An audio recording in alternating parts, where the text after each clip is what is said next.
Hey there, lovely soul. Welcome back to Noah's Stories.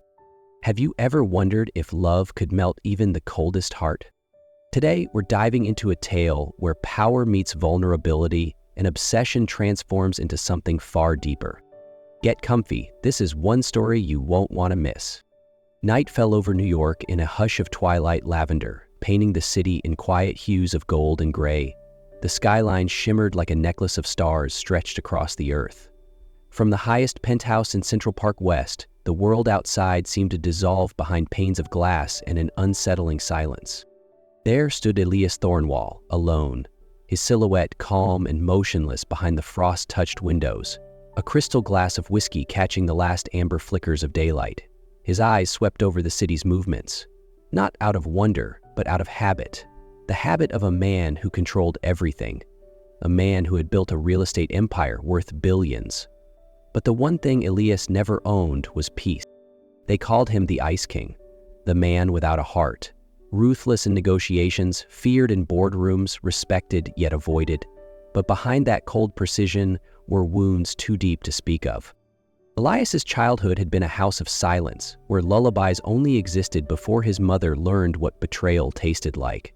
She used to sing, to smile, to love, until her heart hardened and her voice fell silent forever because of the man she trusted. He learned earlier than most. Love was a blade with two edges. He didn't need it. He didn't want it. He didn't believe in it. Instead, he began searching for a woman untouched by history. No heartbreaks, no ex-lovers, no ghosts of emotions past. Someone clean, someone he could fully possess. Someone Iciest believed would never betray him. The charity gala unfolded inside a grand old museum at the heart of Manhattan, where golden light spilled from chandeliers like melted dreams. The guests were the city's elite, magnates, politicians, fashion icons, and those who thrived in a world where everything was traded for power or beauty. Iciest Thornwell entered the room like a winter storm. His tailored black suit hugged his frame with brutal precision, the satin lapels catching light as he moved with quiet authority. No one dared approach, and those who glanced his way only whispered his name with caution. He hadn't planned to attend, but his trusted advisor insisted. This was a golden opportunity to solidify ties with international investors. Iciest nodded because he never turned down a strategic advantage. And then he saw her. Standing beside a marble column, surrounded by noise but exuding a silent grace, was Celeste Hart. She had skin like porcelain, luminous under the chandelier's golden haze. Her long hair was braided and swept gently over one shoulder. Her eyes, wide, bright, and slightly unsure, held a quiet gravity. She wore a deep emerald green dress that hugged her petite frame modestly, yet elegantly. She didn't belong here. That much was clear. She wasn't posing for attention, wasn't chasing the gazes of powerful men. She just stood there, hesitating, her wide almond eyes full of softness and something Iciest hadn't seen in years: goodness. He didn't understand why his chest tightened. A man like him never noticed someone this way. But step by step, as though pulled by something primal, Iciest found himself breaking his first rule, letting instinct lead instead of logic. And when Celeste's gaze lifted and met his, time faltered. "Excuse me, are you waiting for someone?" His voice low, calm, though his eyes read her like a contract. Celeste turned, startled.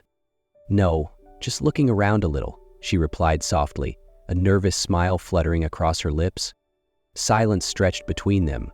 A tension unfamiliar to Iciest began to hum in the space between their breaths. Not danger, but something unknown. Something real.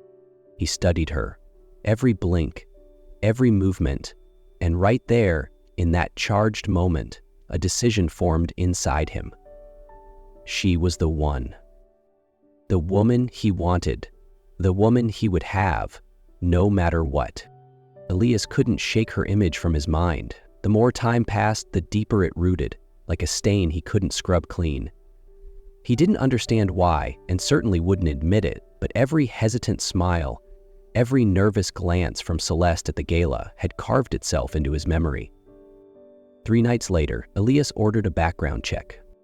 It didn't take long. A complete file on Celeste Hart sat on his desk by morning.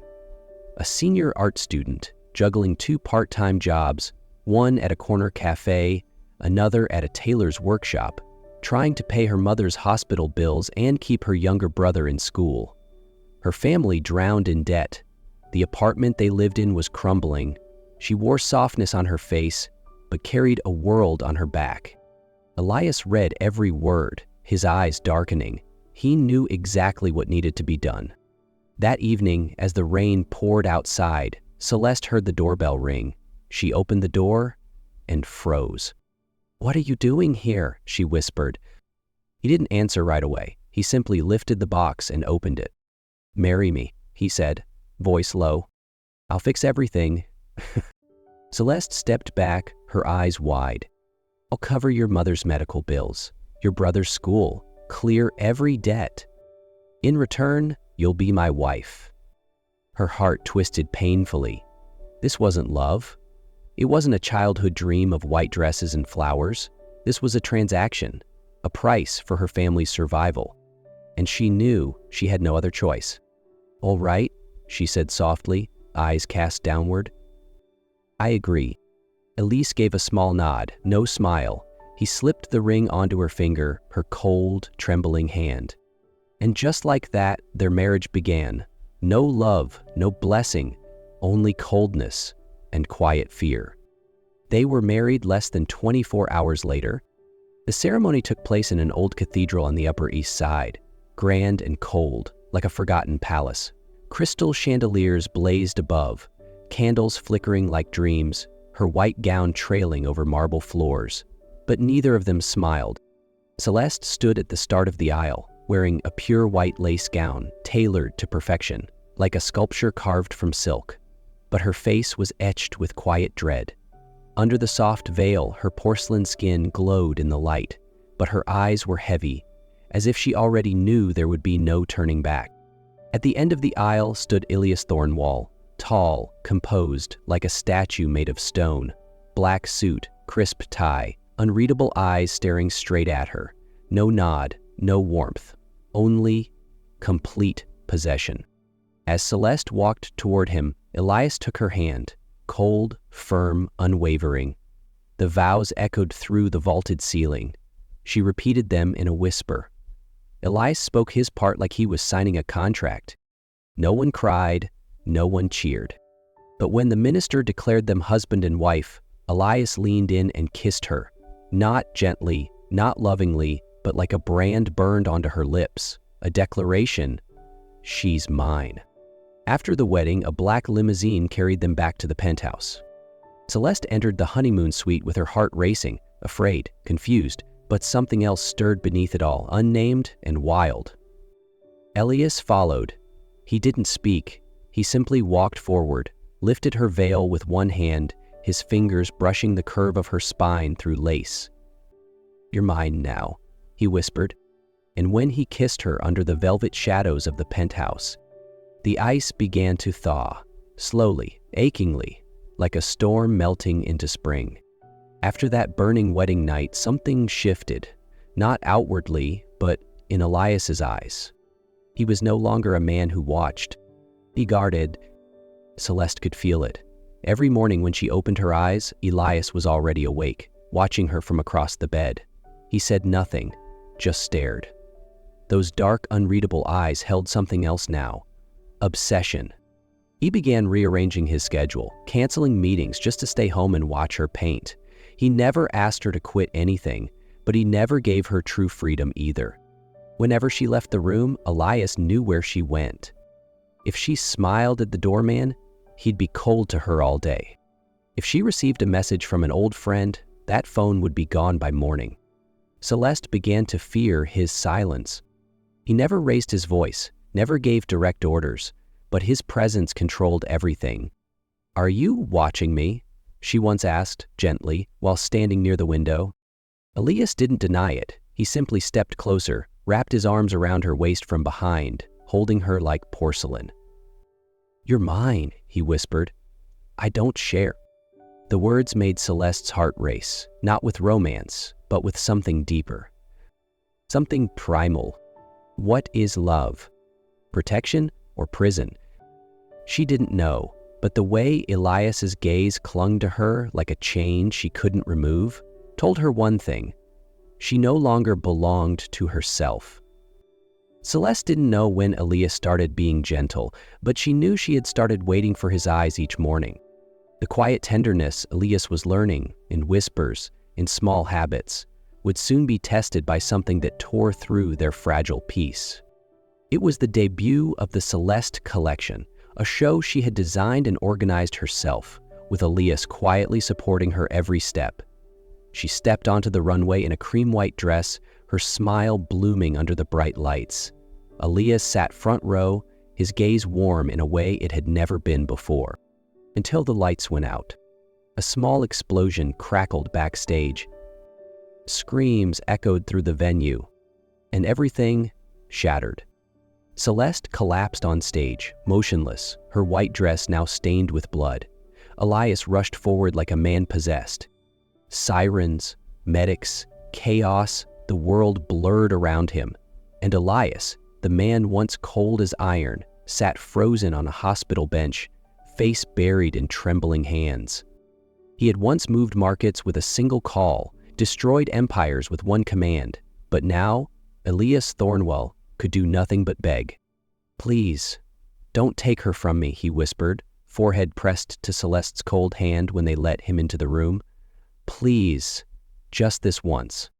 For the first time in his life, Elias knew what it meant to be truly powerless. And in that moment he realized, if Celeste didn't wake up, everything he'd built would mean nothing. Celeste opened her eyes to a pale morning glow, the steady beep of monitors in her ears, the sterile scent of antiseptic surrounding her. Everything was a blur, until one familiar face came into focus. Elias, eyes bloodshot, beard unshaven, his hand tightly wrapped around hers. "Celeste," he gasped as though taking his first breath in days. "You're awake." For the first time, she saw Elias cry, not from rage, not from frustration, but raw human grief. He sat beside her, gripping her hand as if letting go would shatter him. "I've always believed control was the only way to avoid pain," Elias whispered. "But the moment I saw you unconscious on that stretcher, I realized I was the one trapped all along." She looked at him, weak but aware, eyes filled with quiet recognition. "I thought if you were mine, untouched, flawless, then maybe you wouldn't hurt me. But the truth is, that was a scar I carried from my mother." He paused, exhaling. "I watched her break for a man who never deserved her. I swore I'd never let love make me weak like that. I was afraid to love." Celeste lifted her hand with effort, gently cupping his cheek. "Elias, I'm not your mother, and you're not your father."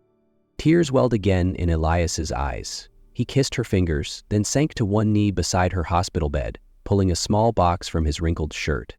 "This time it's not fear, not obsession. It's love, Celeste. And I want you to choose me freely with your heart." Celeste smiled, tears slipping onto the white pillow. "I choose you, Elias. This time with all of my heart." After the day Celeste woke up, Elias's world changed too. Not through force or fear, but with gentle, grateful love. This time, there was no extravagant wedding. No hundreds of guests, no glittering gown, no fireworks, just a quiet beach at dusk. Celeste in a simple white dress, her hair loose in the sea breeze. Elias in a white shirt, holding her hand as they walked toward the sunset. And this time, Celeste's smile didn't hide anything. It was real. The days that followed were no longer grand, but every one of them felt true. Elias began learning to cook seriously. He mixed pancake batter with the same hands that once signed billion-dollar deals.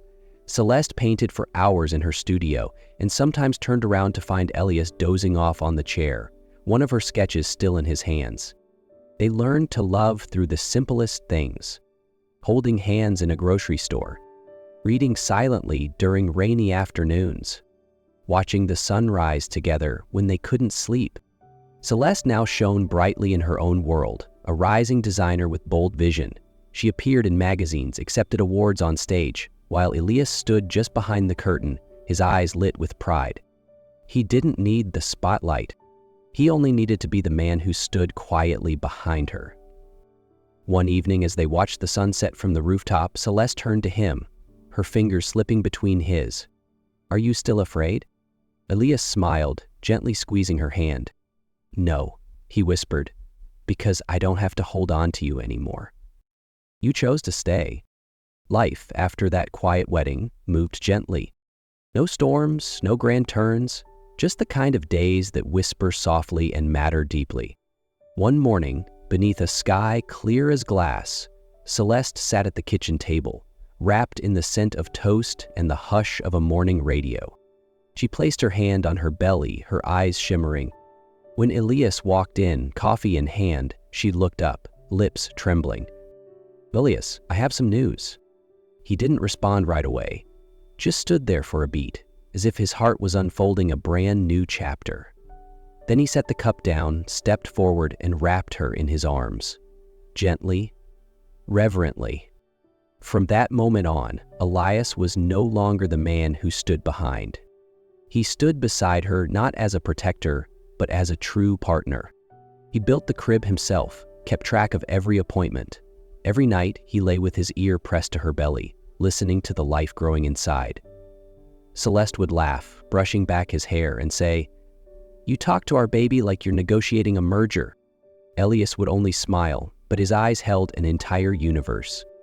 The day Celeste gave birth, a gentle blanket of snow covered the windows of the hospital.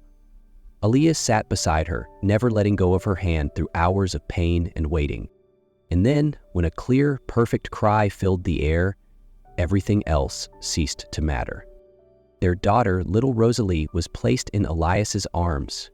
She was tiny, with jet black eyes and hair soft as silk. And in that moment, Elias felt something he once believed he could never feel: pure, unfiltered joy. Celeste smiled weakly from the bed, her damp hair clinging to her forehead. Elias leaned down, kissed her gently, and whispered, "Thank you for giving me a whole universe." 3 days later, they came home. Their house wasn't grand, but it was warm, every corner carrying the memory of love.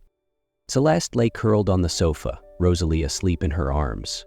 Elias brought her a warm cup of tea, placed it on the table, and sat beside them, resting a quiet hand on Celeste's back. Outside, the sun was setting. Golden light streamed through the window, painting her skin in soft hues, casting halos on their daughter's sleeping face. He didn't speak, he didn't need to. He just watched the two souls who had made his heart whole. Once, Elias thought love was a myth, something only dreamers dared to chase.